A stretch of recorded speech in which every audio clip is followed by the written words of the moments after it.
el Señor va a responder o a través de esto algunas de las preguntas que usted ayer, antier o la semana pasada hicieron.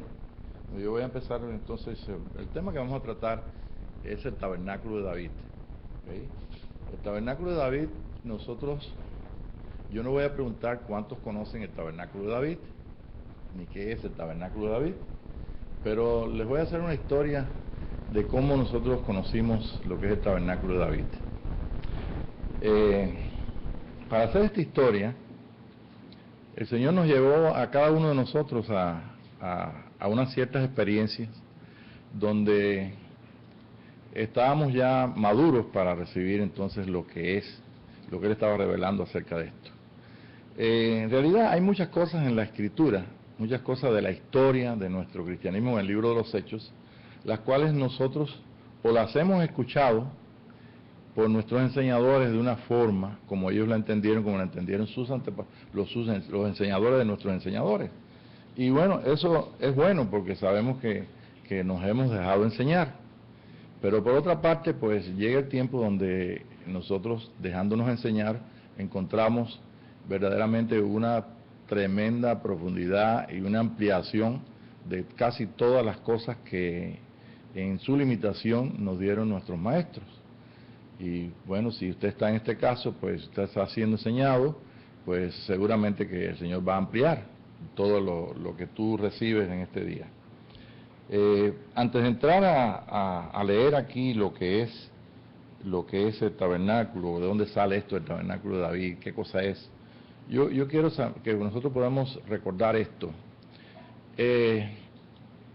Regularmente nosotros vamos a los lugares para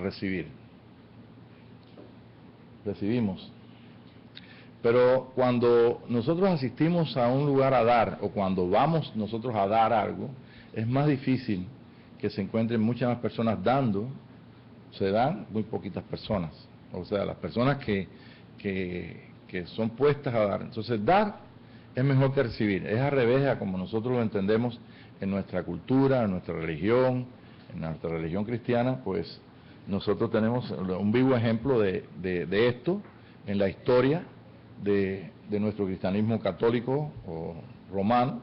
Yo no sé si usted estuvo fue fiel católico romano o católico a su manera, ¿no? En el pueblo mío habían dos tipos de católicos. Los católicos como mi mamá y parte de la familia, donde ellos eran católicos a su manera.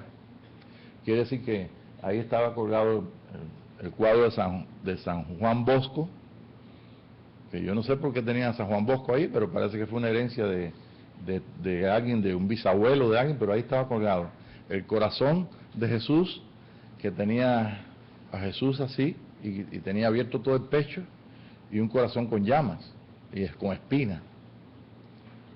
Eso es lo que yo veía ahí. Entonces también una que otra virgen, que se llamaba de alguna forma, virgen de esto, virgen de lo otro, y bueno, y todas las demás cosas que nos rodeaban, pero ellos, aunque en ese escenario yo no veía que mis padres iban a la iglesia católica. Entonces en mi pueblo se llamaba esto católicos a su manera. Pues si le preguntaban a alguien, ¿usted es católico? Entonces sí, yo soy católico, pero a mi manera, porque había otra manera que no era esa. La manera era de ir a la iglesia, a recibir la comunión, a recibir el recuerdo de la muerte y de Jesucristo, el derramamiento de su sangre, participar entonces de las cosas que la iglesia tiene, y entonces recibir la bendición por lo menos una vez a la semana, recibir la bendición de recibir algo. La gente que eran con mis padres católicos a su manera, pues no iban nunca, a menos que hubiera un bautizo o que hubiera una boda. En las procesiones nunca los vi, nunca me llevaron a la procesión. Yo fui de grande ya a las procesiones, ya después que me encaminé allá a la iglesia católica. Y de entrada mi padre no era bautizado, o sea, cuando era niño no pasó por el bautismo de la iglesia católica. O sea que mi abuela pues no le bautizó por una promesa a su hermana. La promesa era que cuando él fuera grande, entonces él escogiera la religión de Jesucristo, la religión evangélica, la cual la hermana de mi mamá, de mi abuela, que era Bernarda, pues Bernarda era evangélica. Y entonces ellos tuvieron su acuerdo entre hermanas, y por eso mi papá tuvo muchos problemas, porque de vez en cuando alguien por ahí sabía que no era bautizado y le decían judío. Y no solamente sufrió tanto con eso de no ser bautizado, que en muchos lugares iba a pedir trabajo y le pedían fe de bautismo. Y cuando no podía presentar fe de bautismo, pues entonces había un problema. Y al sufrir todas estas cosas, pues tuvo mucha aversión contra la Iglesia Católica. Tanto que cuando oía las campanas y me decía, ahí te están llamando, y yo tenía mi conflicto ahí con mi papá, entonces decía, a mí no me están llamando de allí, yo voy a buscar a Jesucristo. Y en realidad nunca fui a buscar a la Iglesia Católica algo para recibir, aunque participé de todas las cosas menos monaguillo, pues quería hacer de todo, hasta si hubiera podido ser papa, lo hubiera escogido, porque fui allí porque el Señor me llevó allí. Y tuve mi maestro personal, particular, el padre Juan Varela, español, que es encargado de darme las clases aparte. Entonces ese privilegio no lo tenía todo el mundo, pero ahí el Señor lo puso en mi camino. Y te digo todas estas cosas porque también nosotros en nuestros días, en el pueblo cristiano, somos cristianos a nuestra manera. ¿No creen ustedes? Bien, para poder nosotros ser cristianos a la manera de Dios, tenemos que ser restaurados. Y el Señor se ha esperado por 2000 años, ha pasado muchos antepasados nuestros a través de la Iglesia Católica, o en estas escenas que yo más o menos te digo rápido, pero están llenas de emoción, están llenas de historia, de tantas cosas que yo pudiera estar toda la noche hablándote aquí de mi experiencia dentro de la Iglesia Católica, mi experiencia con los demás jóvenes, de niños, en fin, todo está lleno de grandes emociones, porque si algo me ha dado el Señor es poder vivir todas las cosas a plenitud. Era católico.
las hojas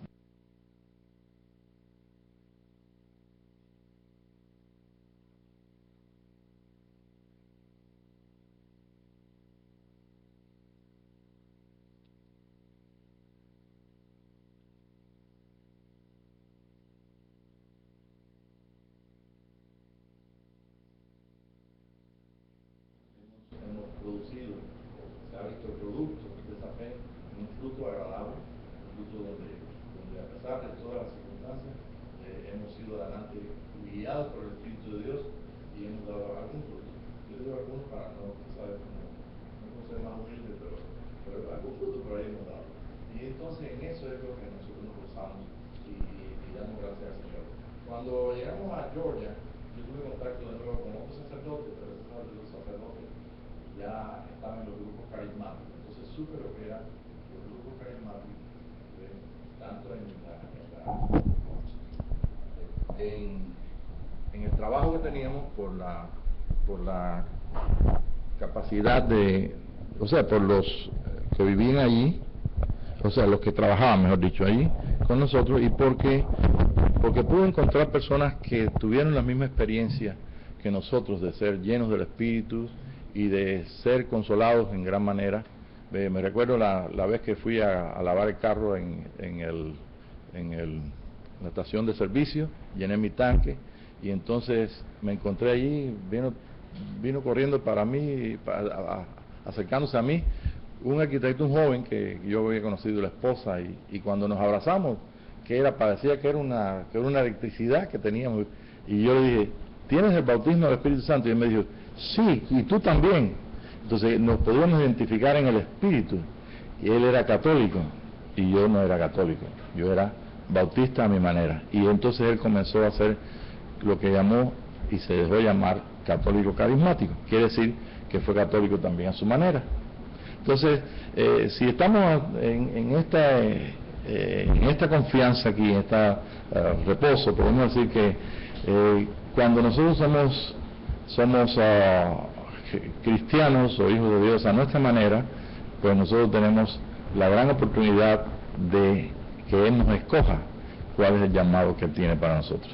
Pero si nosotros somos atados a través de lo que ofrece la religión ofrece una ley, una serie una ley que te lleva a decirte, nosotros creemos en esto y tú crees en lo mismo, y cuando tú profesas que crees en lo mismo, pues simplemente te atas en las explicaciones y las cosas que existen dentro de todas las denominaciones cristianas, pues hombres tan mejores que tú y que yo, pero que simplemente han caído en la red de creer, de aceptar y ser parte de un canon, de una serie de doctrinas, donde el otro día un hermano acá me llevó ahí a la oficina y me estaba preguntando acerca de los diferentes,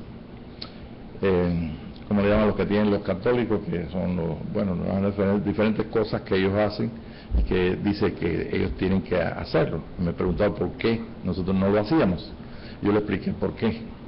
Y entonces, pues, esto y otras cosas más nos han llevado entonces a poder comparar estas cosas y ver realmente que el Señor es fiel y nosotros no tengamos temor ninguno de que nosotros podamos perder cualquiera de las cosas que hemos aprendido. Cuando hemos aprendido algunas doctrinas, como tienes que recibir a Jesucristo, porque si no recibes a Jesucristo te vas para el infierno, eso es una doctrina. Si esta noche te mueres, ¿para dónde vas? Si no sabes dónde vas, te dicen, bueno, pues si no sabes, te voy a decir, te vas al infierno o te vas al cielo. Y bueno, ¿qué tengo que hacer para irme al cielo? Bueno, lo que tienes que hacer para irte al cielo es simplemente aceptar a Jesucristo. Imagínate, contra la espada de la pared, que va a decir uno, la bolsa de la vida, la espada adelante y la pared atrás, ¿qué va a decir? La vida no, la bolsa, nadie le gusta perder. Entonces nosotros estamos en un camino de bendición y de vida, esto no es un camino de pérdida, pero hemos recibido muchas cosas que tienen que perderse, o sea, cosas que tenemos que entregar. Y Dios no lo va a hacer a través de una doctrina, no a través de conocimiento, sino a través de relación. Y a través de relación es lo que vamos a ver en la Escritura, en el capítulo 15, si van conmigo al libro de los Hechos, capítulo 15, donde encontramos allí a cristianos que eran, capítulo 15, que eran cristianos no como los que conocemos ahora. Empezaron las denominaciones desde entonces, porque desde entonces estaban algunos hermanos que eran de Pedro, y otros de Pablo, otros de Andrés, que está allá atrás sentado. No, ese no, el otro Andrés. Y en fin, se dividían ahí todos, y unos de Jesús nada más. Pero en los días que estamos viviendo, pues el Señor pues nos ha ayudado a todos para que podamos entender que de ambos pueblos Él hizo un hombre. ¿Okay? O sea que ese hombre no es ni judío, ni católico, ni protestante a su manera, ni bautista a su manera, ni pentecostal a su manera. ¿Ve? Es un hombre que realmente está respondiendo a Dios. Y claro, pues nosotros vemos ahí en el capítulo 15 del libro de los Hechos, vemos una congregación, en una congregación que en nuestros días volvemos nosotros a escuchar que esa congregación es una congregación mesiánica. Creo que esta palabra mesiánica la hemos escuchado muchas veces. Si usted va, por ejemplo, a Israel, ahora como algunos hermanos van a ir para allá en diciembre, ¿no? En noviembre, pues yo les aconsejo que no digan que son evangélicos, ni son bautistas, ni pentecostales, sino que digan que son mesiánicos. ¿Por qué? Porque si usted le dice ahí que son católicos, o si son bautistas, o si son pentecostales, pues ellos van a pensar que usted es de Hitler, porque Hitler era cristiano. ¿Ve? Y entonces, ¿quiénes son los que no son de Hitler? Que mataron a 6 millones, que este hombre mandó matar a 6 millones de personas judías, o mató a 6 millones de personas, sino que los cristianos allí deben ser mesiánicos. Entonces esta noche tenemos aquí una reunión de la iglesia mesiánica. No porque ahora vamos a poner un nombre de fuera, la iglesia mesiánica Visión y Restauración. Visión y Restauración es un nombre que Dios puso porque jugamos un papel importante dentro de todo el cristianismo que nosotros estamos viviendo en este día. Y nos vamos a ir 2000 años atrás, casi, y vamos a encontrarnos ahí una congregación mesiánica. Antes de nosotros encontrarnos ahí lo que dijo esta reunión de mesiánicos ahí, debemos entender dos cosas. Primero, que de ambos pueblos el Señor hizo un hombre, los judíos no estaban desechados, sino simplemente estaban siendo atraídos y ellos estaban respondiendo al mensaje de Cristo. Lo mismo que hizo Jesús con los discípulos, que les pasó que llegaron a tener más de 500 discípulos y multitudes le seguían, multitudes eran ayudadas. Lo mismo que hizo Jesús, los discípulos estaban haciendo, pero ellos estaban haciendo algo que está escrito. Iban a los lugares y entonces hablaban de Jesús y les enseñaban todas las cosas, ¿ve? Que Jesús enseñó. Por tanto, lo que Jesús enseñó, les enseñó la justicia de la ley, y enseñó la misericordia de la ley, les enseñó una ley más alta. La ley más alta, que es la ley del Espíritu de vida en Cristo Jesús. De entrada, pues a mí no me enseñaron que los iban por todos los lugares predicando eso. Lo que iban por todos los lugares predicando es que Jesús murió, resucitó y teníamos que entregarnos a Jesús, teníamos que recibir a Jesús para no irnos al infierno. Eso es lo que enseñaban en los días. Cuando era pequeño, en mi pueblo habían los católicos, los testigos de Jehová, y comencé a darme cuenta que de pequeño había muchos otros lugares, con iglesias presbiterianas, muchos lugares diferentes, pero sobre todo tengo el vivo recuerdo de aquellas mujeres hablando con mi mamá, unas personas muy lindas, y eran testigos de Jehová. Testigos de Jehová que después, dentro de las religiones cristianas, te enseñan a rechazar y te enseñan tal vez a odiar, porque no son cristianos, porque están Entonces nosotros no estamos en contacto con la gente por ser ellos testigos de Jehová o católicos a su manera, o bautistas a su manera, sino estamos en contacto con la gente porque son de Jesús. ¿Ok?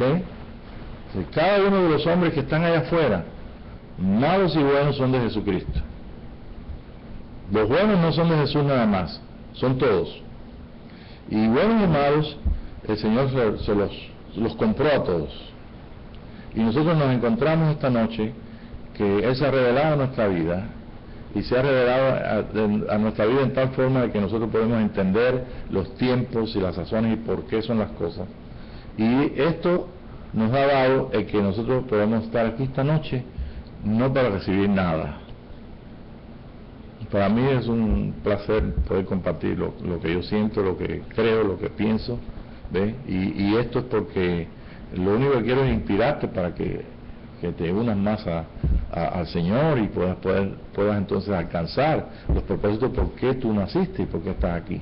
Y esta oportunidad pues es buena, yo estoy contento, pero no me obliga a enseñarte nada para que llevarte a una idea que yo tengo ni a una religión X que tengo, sino para simplemente llevarte a aquel orden que Dios puso y que está basado en una relación interna de corazón, de realidades, donde nuestra vida y nuestros pensamientos se entrelazan con su vida y sus pensamientos, hasta el punto de que muchas veces no sabemos si estamos hablando nosotros o si es el Señor que está hablando a través de nosotros.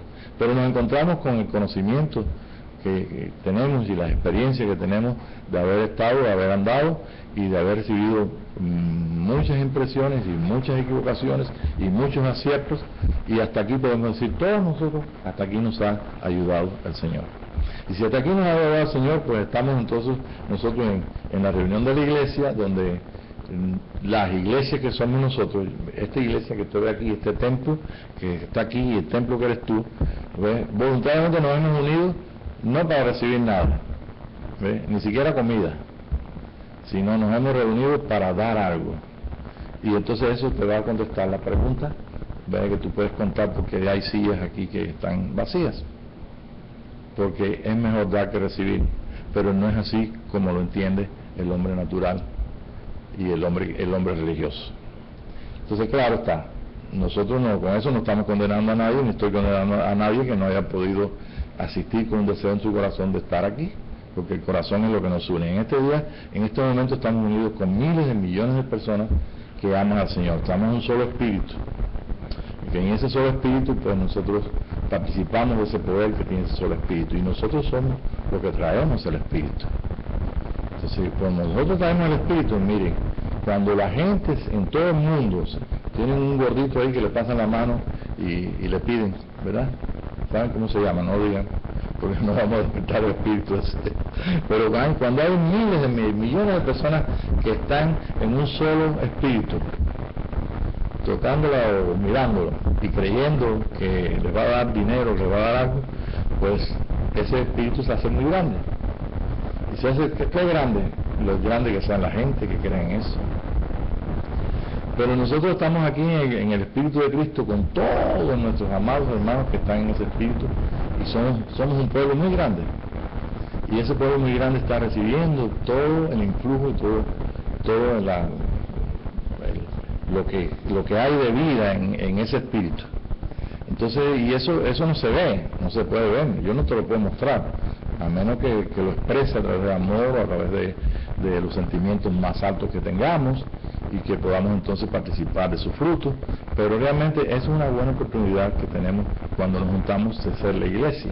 Entonces esta es la iglesia visible, la iglesia que se fue llevada al desierto, somos parte de esa iglesia. ¿Ve? Ahora, cuando nosotros hablamos de estas cosas, y vamos a leer lo que está en el capítulo 15, si me da tiempo, porque ya creo que tengo que terminar. Entonces, si leemos eso, tenemos que entender una cosa, tenemos que tener presente algo. Cuando yo leía esto como bautista a mi manera, o como católico a mi manera, o tú como católico a tu manera, tú lo leíste, o yo no sé, pero si tú lo hubieras leído como católico, como católico a tu manera, o lo que fuera, tú lo hubieras entendido por el entorno, por el ambiente que tú tenías, por las enseñanzas que tú tenías. Entonces, cuando la gente lee aquí iglesia, piensa en una torre así, un piquito, una cruz, y a otras personas piensan se viene a recuerdo la iglesia de la esquina de su casa.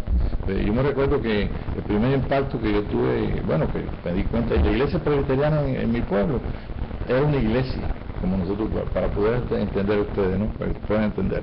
Tenía campanario, no sonaba la campana, pero tenía un campanario. Era vestida de gris, bonito, en una arquitectura muy elegante. Pero la iglesia bautista no parecía iglesia. Estoy hablando en el lenguaje que tú puedes entender. Lo que estoy diciendo es, no era como esa, no era como una iglesia católica. Era una entrada así, tenía unos escalones y una entrada rara. Era como una esquina así, por una casa grande. Y lo entonces le hacía ya cuando tú entrabas o mirabas por fuera, si tenías aquellas ventanas góticas, aquellos vitrales, y entonces ya sí, parece que es una iglesia. Y mucha gente tiene esa cosa en su mente. Entonces nosotros estamos siendo sacados de todos esos conceptos. ¿Por qué? Porque lo que quiere el Señor que vivamos es el poder de ser hijos de Dios. Que eso es una invitación muy grande y muy hermosa. Para poder nosotros participar de esto, pues lo único que tenemos que hacer es juntarnos y adorar a Dios, darle algo a Dios. Y si lo entendemos, no sé, si no, nadie nos ha dicho, esto es lo que es el tabernáculo de David. El tabernáculo de David era aquello que hizo David, porque él se había recuperado la presencia del Señor. Y esa presencia era un arca, y esa arca correspondía al lugar santísimo del tabernáculo de Moisés. Pero David fue el hombre que reveló lo que había en el corazón de un hijo de Dios. Según el corazón de Dios significa que supo de dónde había salido y quién vivía, ¿ve? Y por qué vivía. Y entonces él trató por todos los medios, o Dios le puso en su corazón de poder que esto también lo alcanzaran otras personas. Y lo hizo de una manera inteligente y de una forma que el Espíritu de Dios lo dio. Entonces puso una tienda, se supone que azul, donde no se podía ver porque el arca no la podía ver las personas. Entonces la puso ahí, y entonces siempre respetando el sacerdocio levítico, entonces mandaba a que los 277 cantores en esa plaza se pusieran en sus lugares, los instrumentos que él inventó, los cantores, los que tocaban los instrumentos. Era una orquesta tremenda, grandota. Y en los años aquellos que fuimos a Georgia, que yo me encontré con otros sacerdotes también, católicos carismáticos, pues nosotros compartimos con ellos, pero a la hora de la misa, pues partimos para que tú quieras. Noción, porque siempre poníamos la excusa, eran buenos hermanos, eran hermanos que aprendimos a amar, pero nunca nos quedamos a la misa. Era mucho sacrificio, no era ningún sacrificio estar con ellos, sacrificio era estar en el sacrificio de la misa. Entonces en ese tiempo nosotros aprendimos que el tabernáculo de David estaba en todo lugar donde que 2 o 3 se reúnen para que la presencia del Señor se encuentre. La historia que aparece en la Escritura, vemos que no se ve mucho como ellos lo hacían, pero a través de otros libros proféticos nosotros podemos ver cómo realmente lo hacían y cómo mandó a escribirlo. Y lo que pasaba en ese tabernáculo, te lo digo rapidito para terminar esta primera parte, es que comenzaban los cantores comenzaban a cantar. Antes de cantar los cantores, los levitas traían las ofrendas del todo quemadas y la ponían entonces en el altar, 1, 2, 3, las que fuera, según la tipo de reunión, y entonces comenzaba entonces el holocausto. Se llama holocausto, o sea, la ofrenda del todo quemada. Y cuando comenzaba esa ofrenda, entonces comenzaba el cántico de Jehová. O sea, habían personas que él había instruido, que sabían que cada uno de ellos, como sacerdote, tenía un cántico. Ellos eran el cántico. David tenía el cántico de David, era su propio canto, no es un canto inventado. No es como por ahí ustedes ven alguna vez, se puede cantar el cántico de Jehová y se pone a cantar unas tonterías ahí. No, es la vida de ellos. Y él quería que todo el pueblo pudiera participar de un solo espíritu, y que ese pueblo también se uniera a ese cántico de Jehová. Y cuando esa gente, los niños tal vez no podían entender eso, pero los llevaban allí también, y hombres y mujeres y todo el mundo, y entonces cuando comenzaba el cántico de Jehová, entonces cuando comenzaban los que entendían esto, que comenzaban a cantar, entonces comenzaba todo como a encenderse, y comenzaban otros a cantar, y otros a cantar, y otros a cantar, y cuando venían a ver, era un solo espíritu, y eso era olor grato delante de Jehová. Lo que ellos olían ahí era la ofrenda. Yo no sé si ustedes reconocen el olor del barbecue, ¿verdad? La carne quemándose, pero era más que un olor natural aquí, era el espíritu de ellos unidos todos. Y entonces y cuando comenzó el cántico de Jehová, entonces comenzaron los músicos a cantar. No tocaban los músicos primero para que ellos cantaran. Ellos cantaban el cántico de Jehová y entonces los músicos entraban en la adoración. ¿Qué ocurrió en todo esto? Que simplemente ellos estaban experimentando lo más tremendo que podemos experimentar. En el capítulo 15 del libro de los Hechos, habían dos cosas que estaba comenzando lo que es la iglesia mesiánica, la iglesia sin denominación, la iglesia sin nombre. Y empezando, pues ellos tuvieron que participaban de dos cosas. Participaban de los judíos que se habían convertido, Pedro, Juan, los discípulos, Pablo estaba metido por ahí. Participaban todos ellos, y ellos tenían otros judíos, otros hermanos de su raza, pero no eran cristianos, no eran convertidos, no creían en Jesucristo. Y entonces empezaron a entrar todos los gentiles que se les predicaba, y ustedes se recuerdan que es interesantísimo esto, porque el Señor no se olvidó de nadie, de los hijos de Noé. Visitó, Felipe visitó al negrito, camino por allá, el Espíritu lo llevó, se acercó ahí, y estuvo con él hasta que lo bautizó. El etíope, ¿verdad? Sí, el negrito etíope. Nosotros decimos de cariño, ¿sabes? Pues nuestros hermanos, ¿verdad? No era porque era de la reina de Saba, sabíamos que algo había de él porque era un hombre que oraba, que creía en Jehová. Y él, como creía en Jehová, fue alcanzado. Entonces Cam fue alcanzado. Después tenemos a Jafet. Vemos a Pedro en la azotea con un hambre, en ayuno, mandando pedir unos huevitos rancheros y todas esas cosas, porque creo que era mexicano no crean, no, eso de fuego. Sí, pero ahí estaba en la experiencia grande de Pedro, y Pedro tuvo que, a pesar de que no tragaba a los gentiles, si fueran gentiles convertidos, pero él no sabía que esos gentiles, Dios los iba a convertir en ese momento. Él no tenía que decirle reciban a Jesucristo, sino que el Espíritu de Dios mismo. Esta gente era un hombre que daba a Dios, era muy dadivoso, era un hombre de corazón, y mandó a su familia, de toda la gente que conocía, que viniera, porque Dios le había dicho que llamara a Pedro. Entonces Jafeíta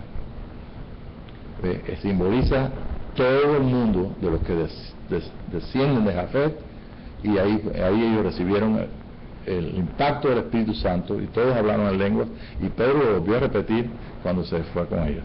O sea que los judíos, la gente de Cam, la gente de Jafet y la gente de Sem, todo, porque este evangelio es para todos, para los chinos ahora en este día, para los asiáticos, para los de África.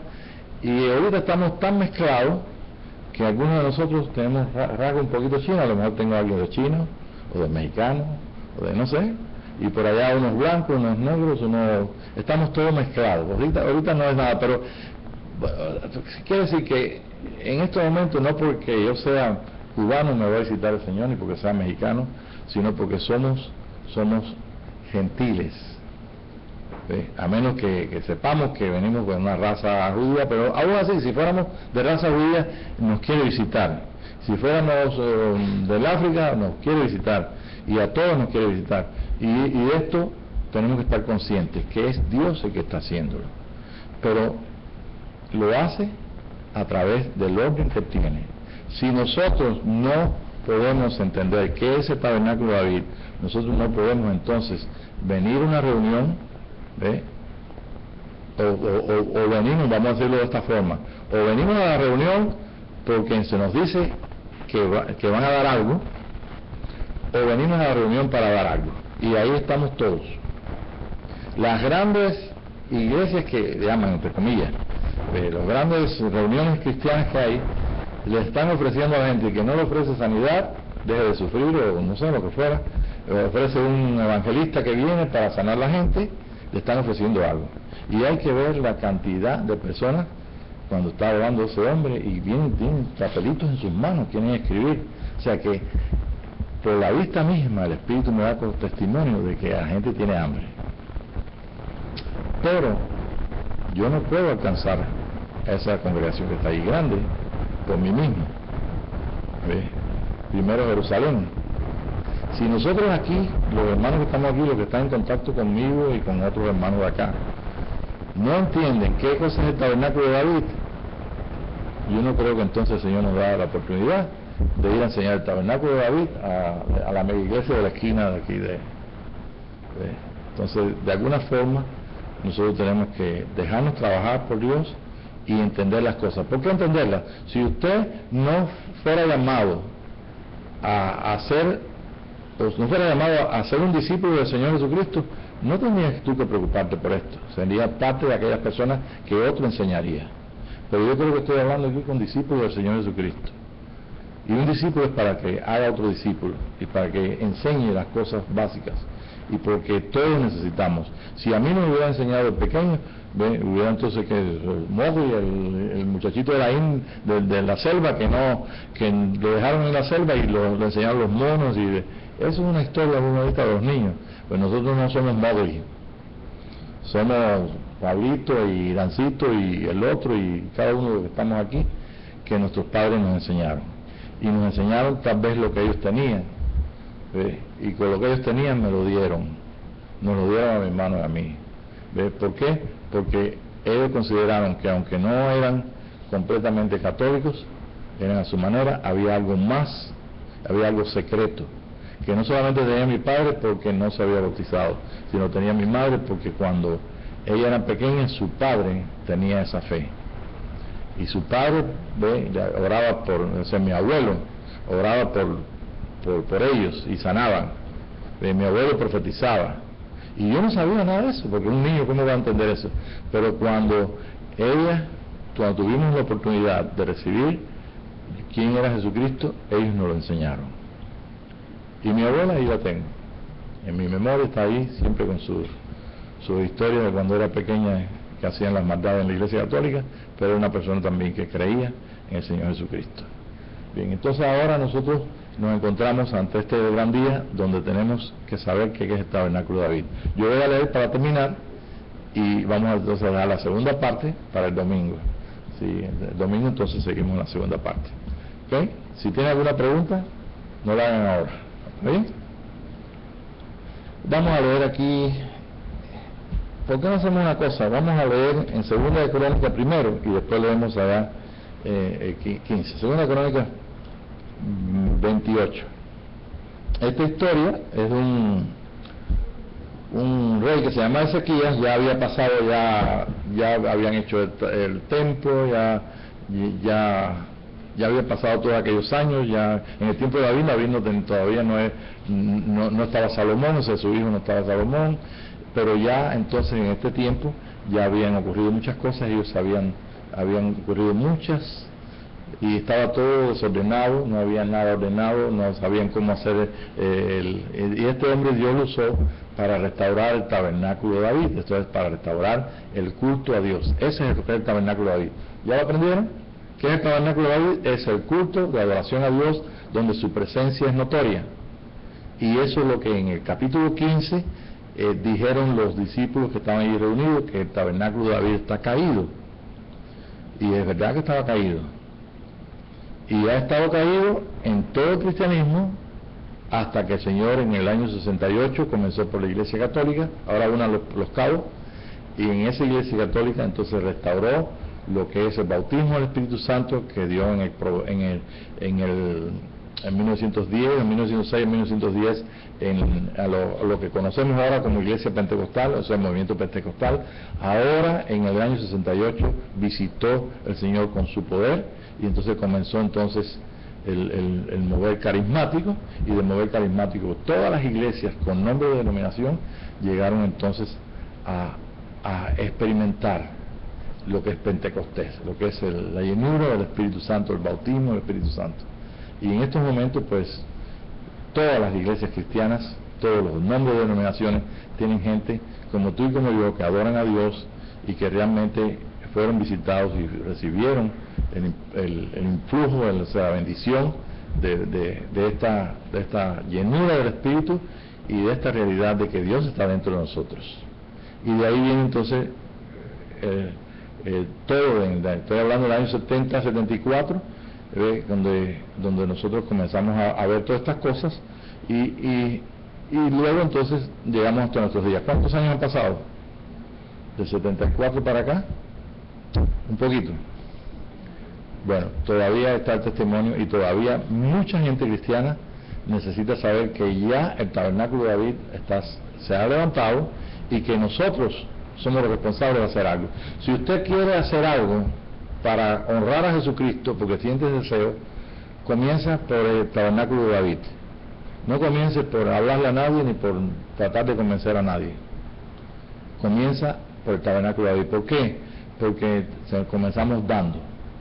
Nosotros no vamos a recibir de Dios recibiendo, sino dando. Y toda oferta que el hombre haga que vas a recibir, es posible que por la misericordia, cuando estamos debajo de la gracia de Dios, tú lo recibas. Pero el verdadero Hijo de Dios comienza dándole, como el Señor puso a los profetas que pudieran escribir. En 2 Crónicas, capítulo 28, dice el rey Ezequías: y levantándose de mañana el rey Ezequías reunió a los principales de la ciudad y subió a la casa de Jehová, y presentaron 7 novillos, 7 carneros, 7 corderos y 7 machos cabríos para expiación por el reino, por el santuario y por Judá, y dijo a los sacerdotes hijos de Aarón que les ofrecieran sobre el altar de Jehová. Mataron pues los novillos y los sacerdotes recibieron la sangre y la esparcieron sobre el altar. Mataron luego los carneros, los esparcieron sobre la sangre sobre el altar. Asimismo mataron a los corderos y apacentaron y esparcieron la sangre sobre el altar. Después hicieron acercar delante del rey a la multitud los machos cabríos para la expiación y pusieron sobre ellos sus manos. Y los sacerdotes los mataron e hicieron ofrenda de expiación por la sangre de ellos sobre el altar para reconciliar a todo Israel, porque por todo Israel mandó el rey a hacer el holocausto y la expiación. O sea, esto habla de la expiación, habla de la fiesta última del lugar santísimo.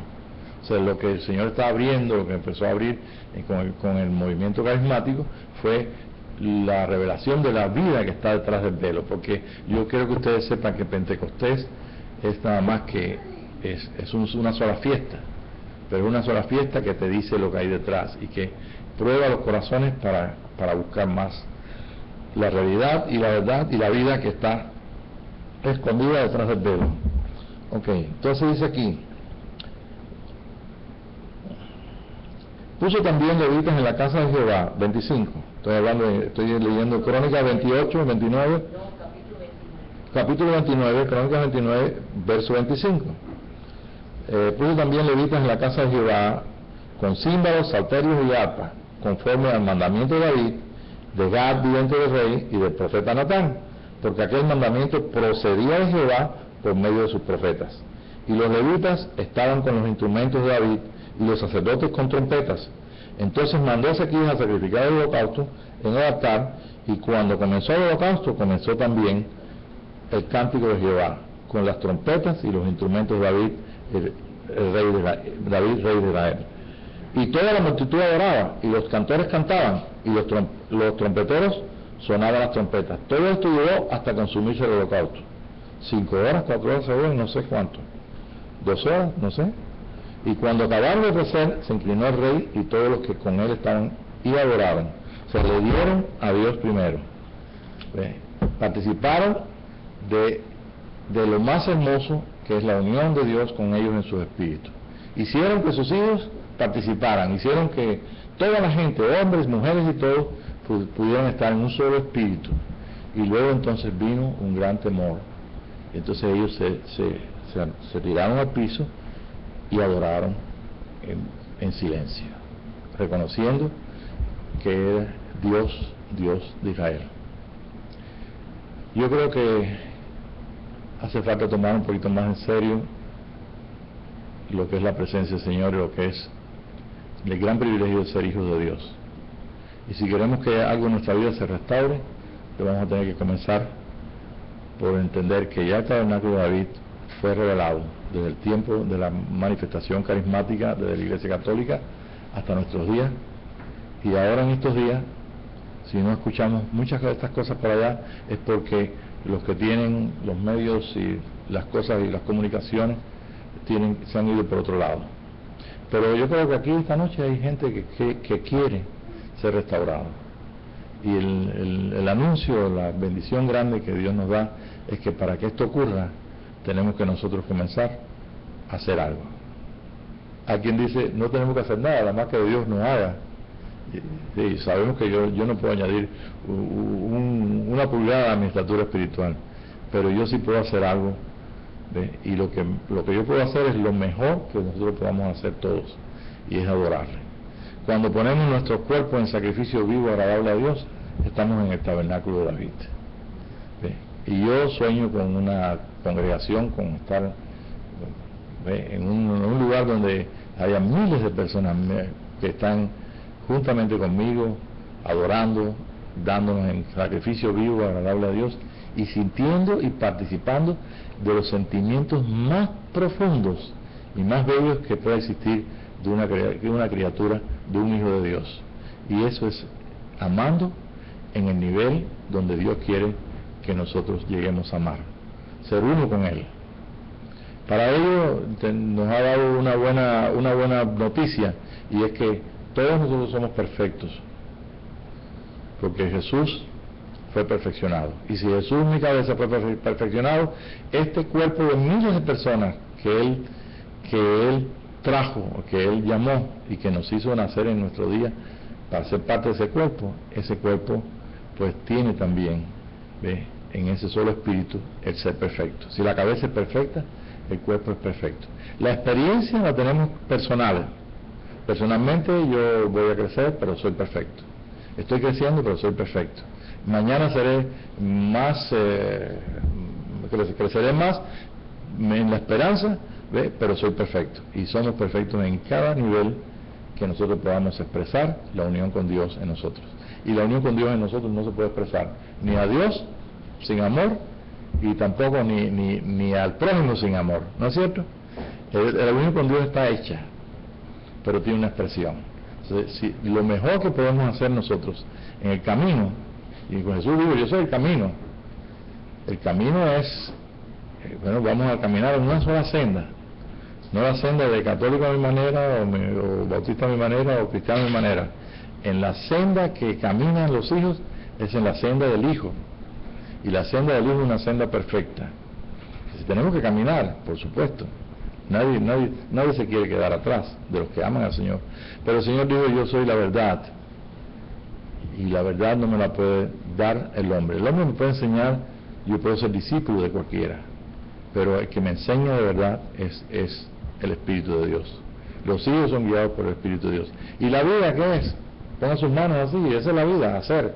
Bueno, pues en Cristo Jesús lo mejor que yo puedo hacer es darme en sacrificio vivo, agradable a Él, responder a su amor, y hacerlo no solamente en mi casa. Yo no voy a preguntar cuántos lo hacen en su casa, porque me van a levantar las manos muy poquita gente, pero lo hacemos, ¿ve?, juntos, y juntos nos animamos, nos inspiramos al amor y a las buenas obras. Queda entonces leer el capítulo 15 para la próxima clase. Padre, te damos gracias por esta noche maravillosa, donde podemos respirar, Señor, el olor grato a Cristo en nuestros corazones, donde podemos ver en esperanza que el mundo que parece que está cada día más injusto y que cada día está llevando a que el hombre sea el que se enseñoree y gobierne a través de todas las astucias y todas las cosas, el mundo es completamente tuyo y cambiado. Nosotros nos estamos dedicando, esta noche nos dedicamos a adorarte y a bendecirte, a reconocerte y a practicar la unión contigo, a a practicar el fuego de tu amor, y hemos puesto nuestra vida, nuestros cuerpos, en tu fuego, Señor. Y te hemos dado el primer lugar, no porque nadie nos ha obligado, ni una ley me ha obligado a hacerlo. Ellos tenían leyes que les obligaban, nosotros tenemos una ley más grande que tú nos diste, que es la ley del Espíritu de vida, que me libró del pecado y de la muerte. Gracias, Padre, por la oportunidad de estar con los hermanos y con nuestros amigos en este espíritu, donde realmente te sentimos el aliento y el soplo tuyo inspirándonos para que podamos entender todas las cosas y podamos participar de lo más excelente, que es de tu persona. Gracias, Padre. Amén, Señor. Gracias, Jesús.